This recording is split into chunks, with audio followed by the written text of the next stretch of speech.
Well, I've been following up on the Jackie and Jackie Maribe and the Joy Irongo story. It's been an intense story. Hiyo mada trial yao imeisha sasa. Jackie was set free and Joy was found guilty. I think he's going back to court for sentencing. Kulingana na vile jaji alikuwa anaongea. Well, it looks like Joy will be gone for a very long time. Now, watu wamekuwa wakidiscuss hii story online and everyone is trying to ask, what can we learn from this story? How can we make sure we don't get into such situations? How can we make sure that the person we are dating is good for us? How do we see all these red flags? How are you supposed to look for a partner? Na nikaona kama mtu ambaye ako na maoni, pia ni vizuri pia mimi nichangie. And since today is a beautiful day to learn something new, we're going to look into this story and see how love affects Nyota Yako. So sit back, relax, and forget your worries, because whatever it is that is stressing you up can and shall be fixed. I'll see you. And while at it, make sure you subscribe to my YouTube channel, hit on the notification bell so that every time I post a new video, you'll be the first to know. Now, let's go back. Twende nyuma kidogo. I like starting with the basics. The way we know Jackie Maribe, we've known her as a brilliant journalist, a super talented journalist. Nyota ya utangazaji Jackie yako nayo. She's had a very illustrious career, worked for some big media stations, interviewed some big people. At some point, I'll interview the president. That was Uhuru Kenyatta back then. She's also built some very powerful connections. Umeona wale watu wamekuwa wakisimama na yeye. You've seen who our friends are, though some disappeared in thin air. And then kidogo, every girl's dream, somebody comes along, he's handsome, he's charming, proposes, they kissed, they hugged, they celebrated, and they were looking forward to a happily thereafter. Then kidogo, news breaks out, there's a lady who has been killed somewhere, and boom, Jackie and Joey find themselves in court for that murder. And for 6 years, wamekuwa in and out of the court, wakijaribu kujitetea. And it's very stressing when you have a case, because you never know kama ukienda kotini utarudi home. Your freedom can be taken away from you at any given time. Unaweza ingia pale hivi judge aseme kulingana vile naona hii kesi ikiendelea, hiyo bond nimecancel, and then ndani mtakesi mkiwa ndani.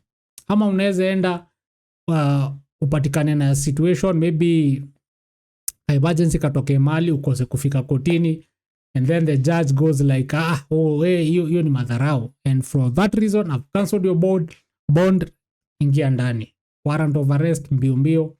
So it's a very tricky situation. It's a very emotionally draining situation. A lot of finances have been spent, trying to get lawyers and all these things. You lose friends, she lost her job, and so many things can happen. And watu wamekuwa wakijiuliza, so what can we learn from this situation? And I think the greatest lesson that we need to learn from this situation is how love can affect Nyota Yako. You see, Jackie ni mtu alikuwa na nyota moja bright sana, but because of love amejipata in some very tricky situation. Hiyo career alikuwa nayo asha lose.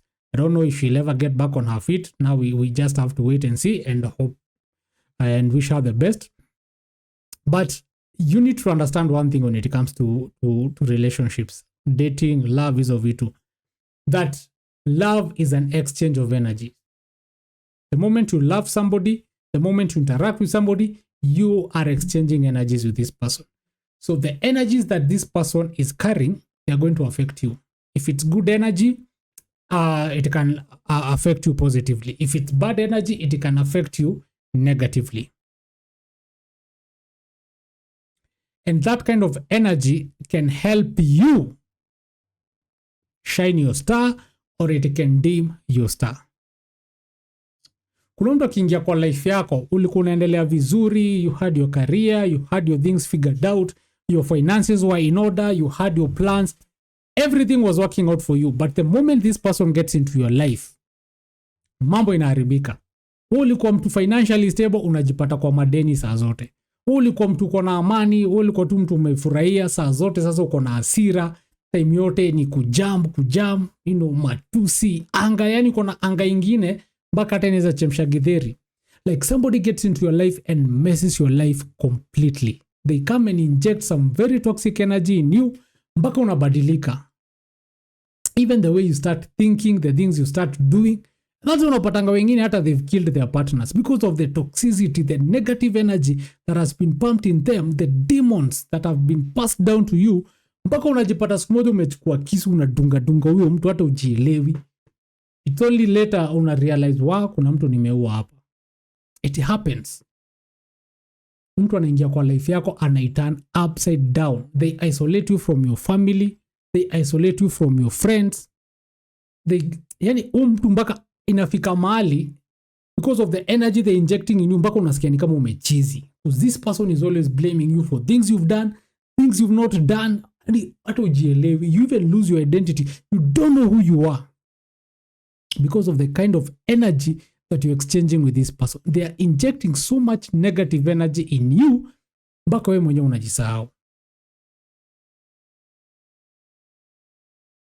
On the other side, you can also find somebody who has some really good energy. Somebody who has some really positive energy. Mtu anaingia kwa life yako, vitu zinaanza tu kwenda poa.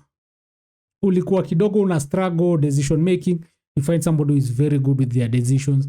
You are struggling financially, you find somebody who will take care of you, somebody who will support your dreams, somebody who is believing in you, somebody who, whenever you talk to them, unasikia tu umefurahi, somebody who is like anafitin kwa plans zako, anafitin kwa dreams zako, mnasaidiana, mnainuana. When you're down, this person is uplifting you. When you're up, this person is supporting you, is cheering you. Mambo inaenda poa, mnapata watu hii. Mpaka hata Mungu tu anawabariki tu, pesa inaanza kuingia, unajijenga, life becomes beautiful, to vacations hapa. Like mtu anaingia kwa life yako and it becomes a blessing. So you need to know that somebody can come into your life. You can love somebody and that somebody becomes a blessing. You can love somebody and that person becomes a curse in your life. And if they become a blessing, it will affect Nyota Yako positively. If they become a curse, it will affect Nyota Yako negatively. Because utapata, unaweza kuwa yes uko na nyota and you're rising, but the person you're dating ako na wivu. They are jealous of you. They are competing with you. This person is not happy about your progress. Huyu ndo ule mtu anakusabotage hapa na pale. They are trying to discourage you. They are working against you. Saa zote akikuona ukijaribu kitu anakuambia wewe huwezi. Una shine pale job, umepata ka promotion. Instead of this person coming home to celebrate with you, anaanza kukuaccuse of sleeping with your bosses ati ndio upate cheo. They cannot stand seeing you successful. And that's why I always tell you, just because you love somebody doesn't mean that they are good for you. Just because you love somebody doesn't mean that you should marry them. Just because you love somebody doesn't mean that that person is your soulmate. Unaweza penda mtu kumbe ni kashetani. Mtu ataingia kwa life yako and they'll destroy you. But sometimes unaweza penda mtu na wewe ni mtu mzuri. So you have to be very careful. You have to understand who this person is before you bring them into your life, before you commit to them.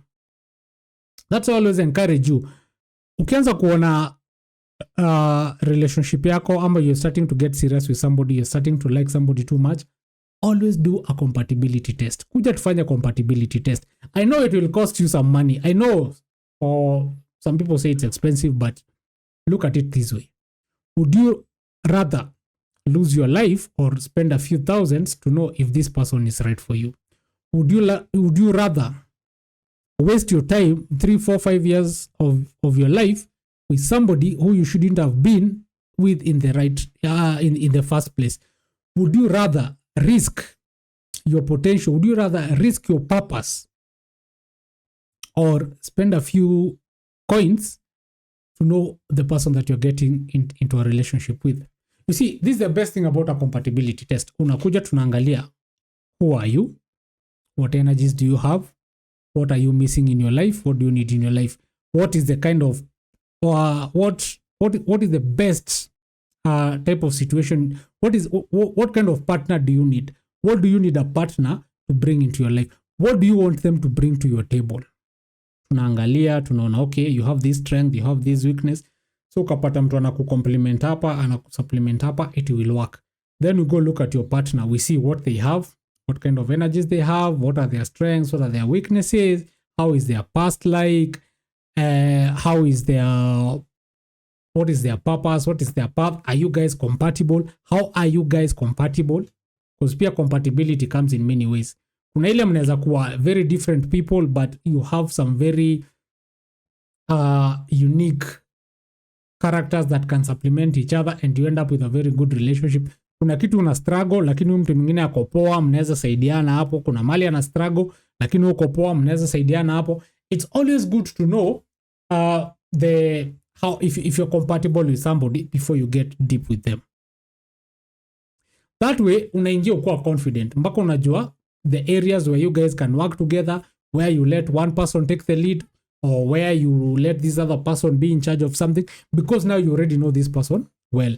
And pia hapo tunaangalia tunaona kulingana na vile mtu wako, yes you love this person but the compatibility between you two kubali. Mtu mtasumbuana. Hii relationship will lead you mahali pabaya. It will take away more from you than what it will give you. And at the end of the day, itaisha vibaya. So before it gets to that point, jump out of that ship at this point. Because kuna relationships zingine zilikuwa zinafaa kuwa one night stands. Kuna relationships zingine zilikuwa zinafaa kuwa coffee dates. Kuna relationships zingine zilikuwa zinafaa tu kuwa friendships. But mnaziforce tu. At the beginning, it's very nice, it's very beautiful, you are in love, my feelings ndio hizo, you can't even see red flags, you are hoping for the best. Because again, hakuna mtu anaingianga kwa relationships ati ndio uende kuchapwa. Hakuna mtu anaingianga kwa relationship kwenda kuuliwa. Hakuna mtu anaingianga kwa relationship kwenda kupigwa character development. Everybody gets into a relationship hopeful that it will work out. But then again, hope is not a strategy. If you two are not compatible, it doesn't matter how hopeful you are. Kama you two are not compatible, it will end in tears. Sometimes, mnaweza kuwa yes, you're not totally compatible, but you have ways in which you can work together. So at least ukiingia kwa hii relationship, you already know we can get this one can lead us the right way, this one can lead us into trouble. If we don't work on this together, we're going to get in trouble. On this one, we agree, hapa tuko sawa. So mpaka ndo mnajua, when you get into a relationship, what are the areas that you need to work on? What are the areas where you need to strengthen? Ni areas gani mko poa? So that even everybody in that relationship knows what role they're coming to play in that relationship. So kuanza tu hapo hivyo kuingia tu ati love is blind, sijui mnaenda hopeful. That's how you end up with relationships that you can't regret after wasting so much time. Others have led into death. Wengine, you've become broke. Your partner has left you in a serious financial mess. Wengine umetoka kwa hizo relationship so heartbroken that you don't even think you'll ever think about love again. And I want to hear some of these stories. You can send me your story. Maybe tuiangalie, tuichambue, tuone what we can learn from it, what we can read from it. Just send me an email. My email is askbunichama@gmail.com. Nitumie hizi story so that we can look into them, so that we can learn from them. Tunachambua story, tunaangalia what did you miss, what should you have seen, so that we can try and save more people. Na pia wewe kama you're in that healing phase, you can be able to heal faster because now you're going to see things you had not seen. You're going to learn things you should have learned that you didn't learn, or you're going to see lessons that you should have picked that you didn't pick up. So at the end of the day, it's important to know that love inaweza affect nyota yako vizuri ama vibaya. So it's very important to know who this person you're getting into a relationship with is. So I hope umelearn kitu kwa hii video, and I hope to see you in the next video.